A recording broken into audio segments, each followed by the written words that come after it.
what was reported. We have the latest report on Axios that Iran is not honest in the way they're negotiating with the United States concerning the nuclear program. They say something to the officials in the United States. Behind the scene, they're doing something else.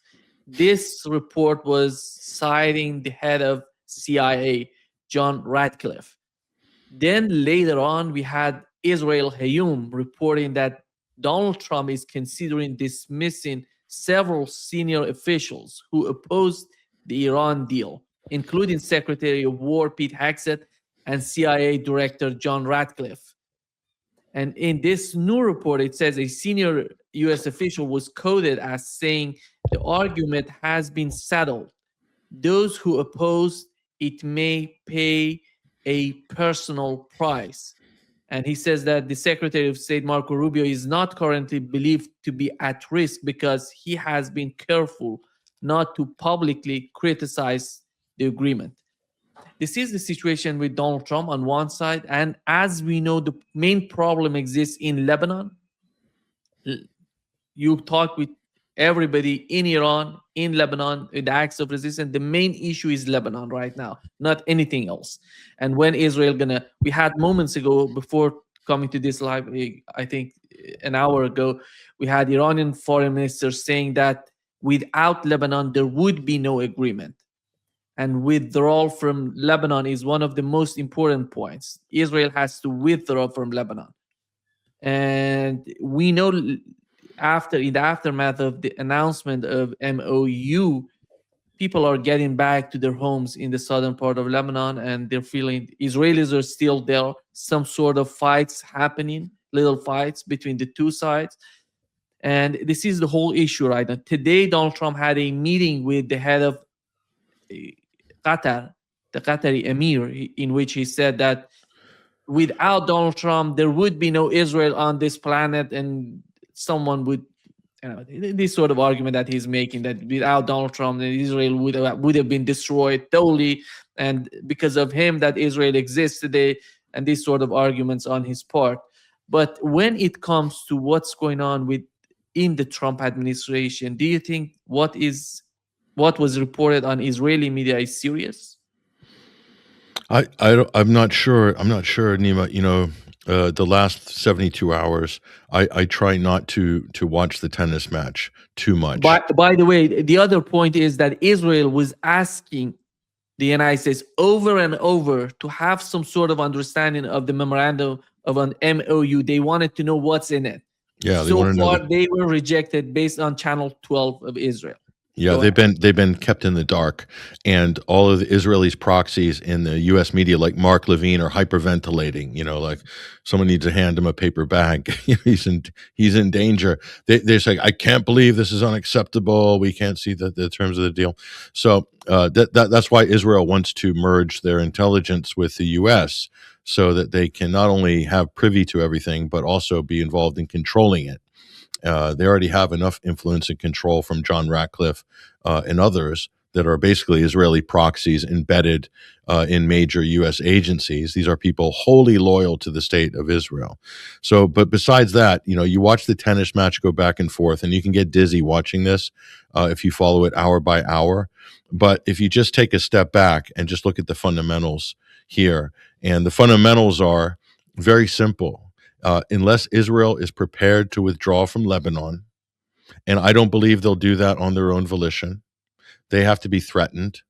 The only credible deterrence for Israel withdrawing from South Lebanon is, you could say, if the skirmishes with Hezbollah went on long enough and Israel lost enough men, let's say they lost maybe 500-600 over the next 8 to 12 months, then there might be some political pressure back in Tel Aviv to say, look, that's enough, we've done enough here, and then they could pull back. But that's no guarantee they're not going to return in the future, because they're back again. They've already occupied South Lebanon twice before, and they've returned now for a third go. So that's the problem with that. So if the U.S. threatens them, threatens to withhold arms to Israel, do you really think that any U.S. president, with the amount of control the lobby have over Congress and Senate and the press, do you really think even Trump, even Superman couldn't come down and sit behind that desk and then deny Israel arms and military support.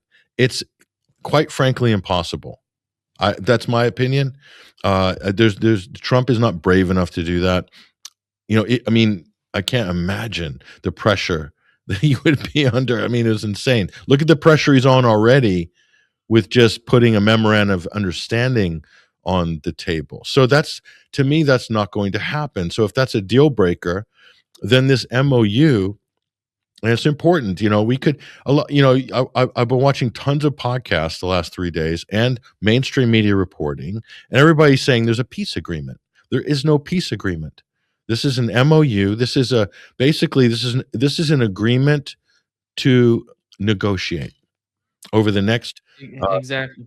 18 to 24 months. There's many different phases within that time frame of 2 years, and many different road signs that you need to reach to go to the next one. So I'm looking at that and I'm thinking there's so many points of failure potentially because the terms that the US is interpreting and wanting versus what Iran has presented are very divergent. So to me, at this moment in time, maybe this could change in the future with more talks, but this can't happen. There can't be a peace agreement based on the divergence of the two parties. And the other problem is, it's not. This is the problem, Nima, with this whole conversation is that the media and everybody's saying this is a U.S.-Iranian deal. This is not. This is the U.S. and Israel. Israel's quietly behind the U.S. They're part of this. They're an absolute party to the conflict. They started the war in the first place, and Iran. So it's not fair to Iran to allow Israel to be an invisible partner in this negotiations or quote deal.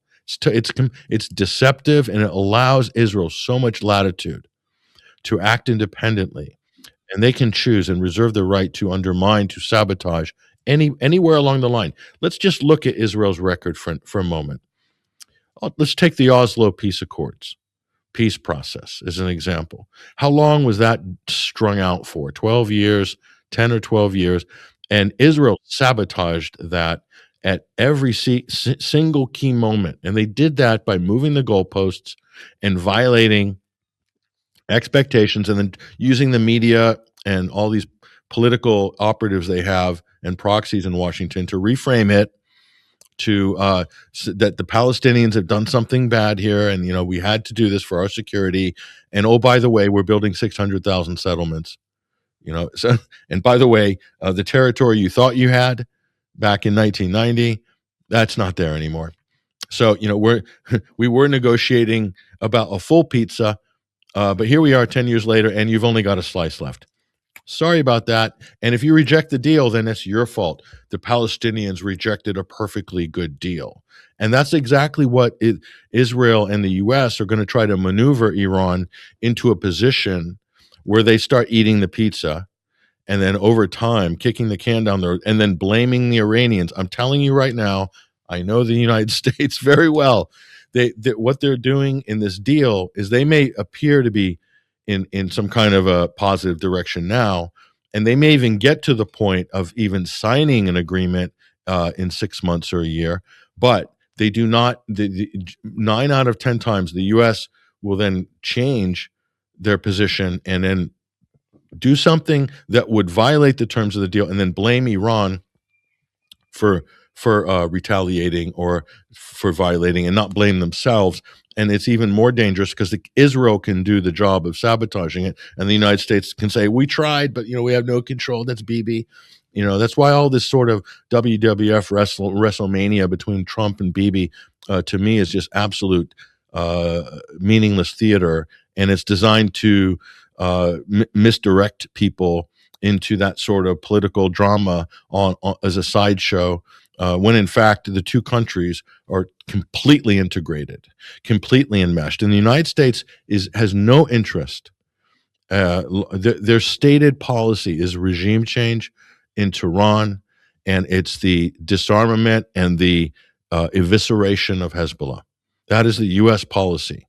And so if that's Israel's policy as well, and that's the US's policy, so the US will say to the Iranians, you have to renounce ever wanting to pursue a nuclear weapon. Everyone's tweeting right now, Fox and JD Vance, and saying Iran has agreed to not pursue a nuclear weapon. What does that mean? They're not pursuing one. So that's a straw man argument, but they're hanging everything around that in America to try to sell it like this is some high level nuclear negotiation, and it's not. Iran's not developing a nuclear weapon. They haven't been developing a nuclear weapon. There's no evidence they were developing a nuclear weapon. But by hanging it on that big sort of marquee, high profile, high value issue, it justifies all of the sort of, let's say, problems and mistakes that the United States have made, and gives the impression like they're really playing for the big sort of prize up there, which is Iran can't have a nuclear weapon, when in reality, it's not about that. It's about all these other very smaller issues, relatively smaller issues like Lebanon, which is actually fundamental in all of this, because they can't, for many reasons, it's Iran's not going to allow that, because ultimately that's going to end up causing Syria will soon be involved, and when Syria is involved, then it's a problem for Iran, then it's a problem for the region, and so Israel cannot be allowed to attack and bomb and kill everybody in their radius with impunity. It just can't happen, because that's exactly what they've done to Iran. So Iran doesn't know the source of the problems in the region is Israel. It's not us. It's Israel. And we're not going to allow Israel to gain leverage over us and everyone else and our allies in the region by killing Lebanese and Palestinians in Gaza. And Israel, guess what? They've been doing that all the time. They're cutting off aid to Gaza after an Iranian missile strike. They're using these people they're killing and starving and blockading as leverage. That's why Iran has moved to this higher level strategically of negotiations and putting Lebanon first, and they could very easily put Gaza right there, and that would really put Israel in a bind. And this will only work under threat of deterrence, and that's it. Because Nima, in international relations, which you're very familiar with, you have a term called normative power. And a normative power is a country that has established itself is credible in the international system, so much so that they can dictate policies based on human rights, morals, and ethics, okay? Rule sets. So, but you can be a normative power, but to be a superpower, you have to be a normative power who can then back up that policy enforcement with military force, hard force. That makes you a superpower. What is Iran doing right now? Exactly that. So just by definition of the exchange of what we've seen unfold over the last, couple of weeks, it makes de facto Iran is a world.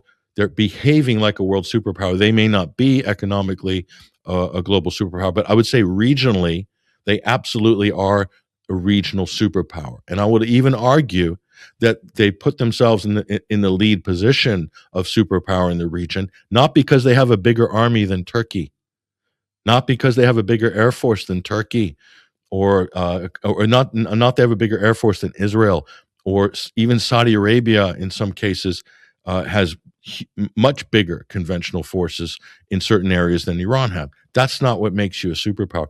What makes you a superpower is that you're a normative power, you're predictable, you're rational, and you back it up with hard power. And only Iran is the only country in the region that's doing that. And Hezbollah is doing the same thing. Hezbollah attacked North Lebanon after October 7th for the express reason Hassan Nasrallah said, drawing North Israel, you mean? North Israel, pardon me, North Israel, drawing Israeli forces away from Gaza to save lives, to stop it, at least temporarily stop the genocide. Hezbollah sacrificed themselves for that. And it was in their interest. It's in Lebanon's interest in many ways to do this as well, because this is a regional threat, a regional problem. As we can see, by allowing Israel to act and carry out a genocide in Gaza, and the world sat back and did nothing, they endorsed this genocide, and that gave Israel the green light to do it again in South Lebanon. Hezbollah knew this. That's why Hassan Nasrallah did what he did. But Israel took that and over the top reaction and used that as license to, just completely pulverize villages, towns, and cities in Lebanon. And again, the world community sitting back and it's just thought, do we oppose this or not? What should we do? Maybe we'll sanction them. We're not sure. It's Israel, so we got to be careful not to, criticize Israel because that could be a problem, whatever. But that's so Hezbollah as a semi-state actor has shown normative traits as an organization, and they're completely betrayed by the government in Beirut, who are absolute stooges, puppets of Saudi Arabia, United States, and behind the scenes, really Israel. And that's a shame. That's very sad for Lebanon. But I think they're changing their position as well. They can come under a lot of pressure in the last week. And why? Why is the Lebanese government under pressure? Why did Joseph Aoun change his position after the interview with Christian Amanpour? You remember it was a disaster for Joseph Aoun. Why? The pressure came. Where's that pressure coming from, Nima? That pressure is coming from the actions of Iran.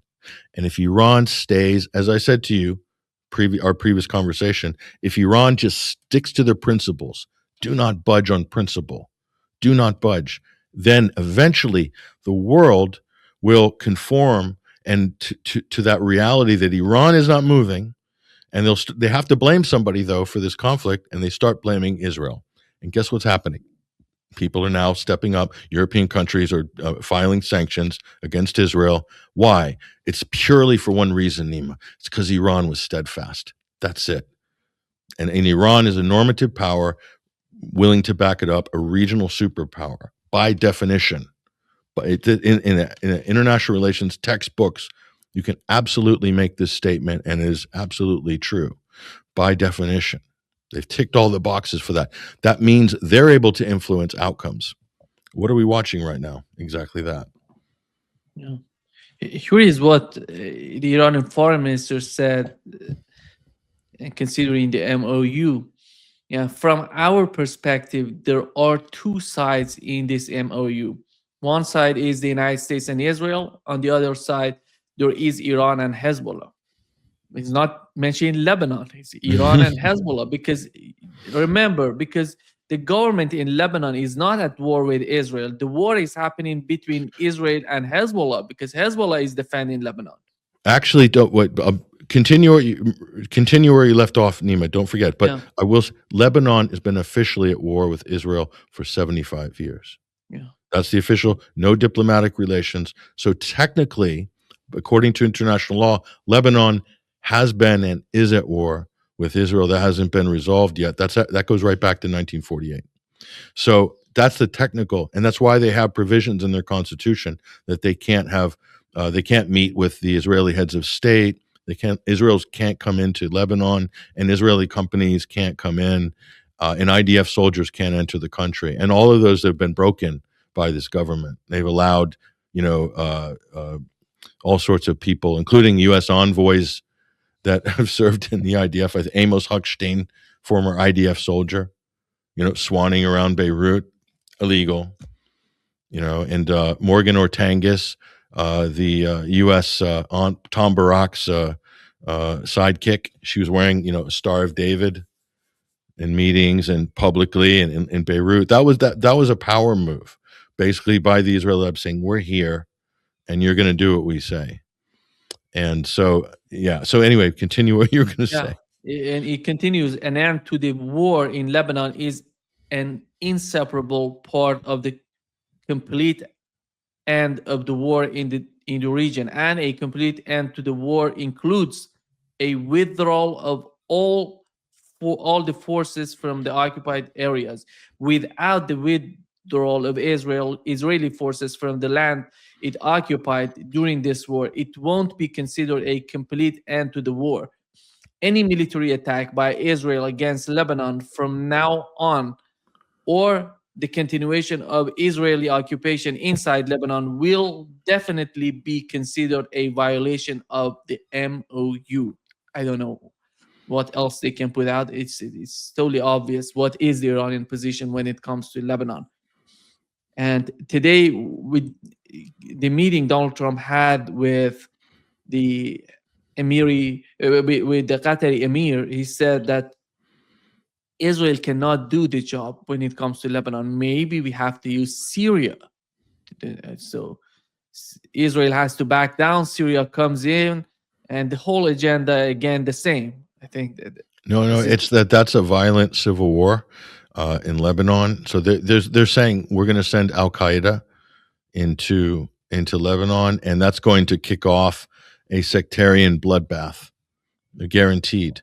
And then Israel will use that sectarian bloodbath to move in even further and occupy and take and seize all the land below the Litani River. But don't believe the Israelis that they will stop at the Litani River, because they will then require a buffer zone above the Litani River and all the way up into the Shuf, and then the Bekaa Valley after that, and then they'll want the offshore water, everything offshore along that line, and they will keep that. They're not going to give it back, because that's where all the rich gas deposits are. You see, that's a lot of what this is actually about for Israel. It's fresh water, fertile, very profitable agricultural land in South Lebanon, as well as their strategic objectives, and then the offshore resources.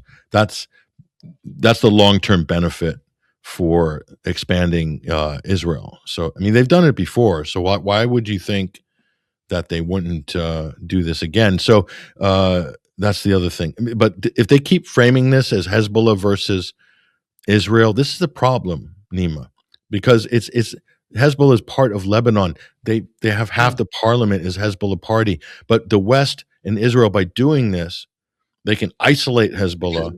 Yeah, because go my ahead. understanding, Patrick, sorry for interrupting you. The reason that the foreign minister of Iran mentioned Hezbollah instead of Lebanon is that the government in Lebanon is not serving the people.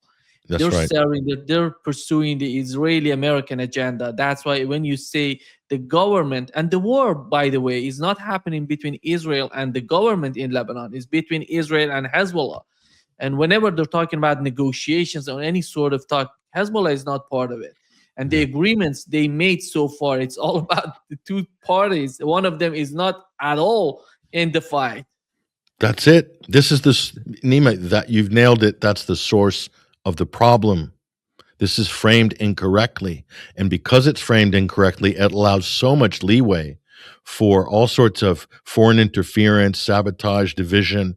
If the government had solidarity, if the country was united, if the Arabs in Lebanon were united and treated Hezbollah as what they actually are, which is a South Lebanese militia, a very well-regulated and effective militia defending their southern border, because the Lebanese armed forces will not do that and cannot do that because they don't have the men, the equipment, or quite frankly, they don't want to engage with the IDF. And that's why, Nima, back in at the end of the Lebanese Civil War, you remember back in 1991, before Rafiq Hariri became prime minister, all the different factions had to disarm, but they allowed one faction to keep their arms, didn't they? And guess what faction that was? Hezbollah. Why? Because they needed somebody to defend the southern border. And that's why. So true. There's history and precedent to Hezbollah and their role. And the reason the Lebanese armed forces, I've said this before many times, I'm not sure to you, it's because America will not allow the Lebanese armed forces to have any equipment. They forbid them to have air defense. They can't have aircraft. Can you imagine this? What kind of an army are you? You're not allowed to have fighter jets. You're not allowed to have anti-aircraft. You're not allowed to protect your airspace. What are you? You're a gendarmerie. You're just a jumped up domestic security force. That's what they are. And that's because the U.S. micromanage and have total control over that. Why does the U.S. do that? Because that particular policy vis-a-vis Lebanon is absolutely controlled by the Israel lobby and Netanyahu's office. So that's where that's how far this Israeli influence stretches, all the way to Washington and back to Beirut. Do people understand this? If people understand this, all of this that we're talking about makes perfect sense. And that's why it should be Lebanon, united Lebanon, negotiating with the Israel and the US. That's a totally different story. If Lebanon could unite and hold to principles of international law, which Hezbollah is adhering to, Hezbollah, by international law standards, very, very clean record compared to the Israelis. So if that's the case, then that the reason allies cannot come to support other allies. Lebanon has many allies, Nima. Many allies. There's a lot of countries that have a lot invested in Lebanon. The French, the Italians, the Germans, a lot of European countries. The EU spends a lot of money in Lebanon. There's thousands and thousands of NGOs. I don't know how many, 20,000 NGOs in Lebanon. Most NGOs of anywhere on the planet, okay? The reason they're not getting the direct support against Israel is because they're not united. If they're united, then other people that frees up and allows other people to come in and support them and pressure Israel. But because they're divided and it's so divisive, and the United States has got such a free hand to manipulate everything, that's why external countries can't come in and build a wall of solidarity against Israel. And that's by design. That's the whole point of all U.S.-Lebanese relations. Divide and rule. Keep them weak, keep them off balance, keep their economy teetering on the edge of disaster, all of that. That's an absolute intentional policy. Get them totally dependent on developmental loans from the UN, the IMF, the U.S. government, USAID money. Like that's what NGO money, that's what they live on there. They become so dependent that they develop Stockholm syndrome. From their controller. Oh, yes, America. Meanwhile, their country is disintegrating because of this.